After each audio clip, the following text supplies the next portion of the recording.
Maski anong isipin ko, ikaw na iisip ko. Para kang alkitran na nakadikit sa utak ko. Para kang video na replay sa ulo ko. Buti pa gitara eh. Pwede tigilin sa pagtugtog. Pero ikaw, para bang utak mo nakadikit sa utak ko.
Bumalik ako dito, Jessie. May nakalimutan kasi ako eh. Naisip ko nga na naiwan mo tong tent na to sa pagmamadali mong umalis. Hindi naman yan tent ang binalikan ko eh.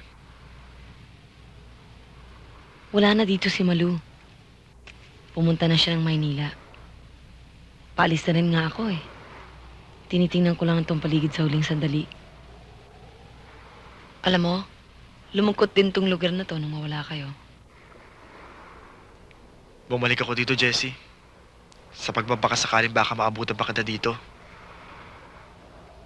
Hindi ko na kasi alam kung saan kita hahanapin sa Manila. Paalis na rin ako eh. Ayoko kasing mag-drive ng gabi. Dumidilim na. Jessie! Jessie! Bumalik ako dito. Dahil hindi kita makalimutan eh.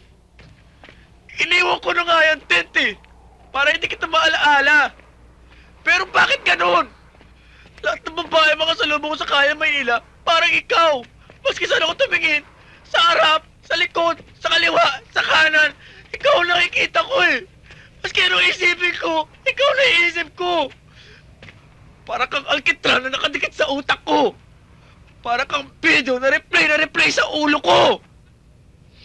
Buti pa gitara eh. Pwede tigilin sa pagtugtog. Pero ikaw, para bang utak mo nakadikit sa utak ko. Jessie,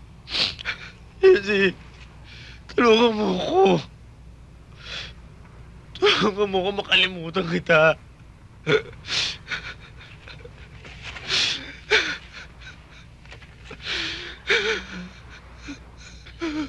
Tulungan mo ko, Jessie. Hirap na ako eh. Jessie! Tulungan mo ko! Tulungan mo ko! Jessie! Tulungan mo ko!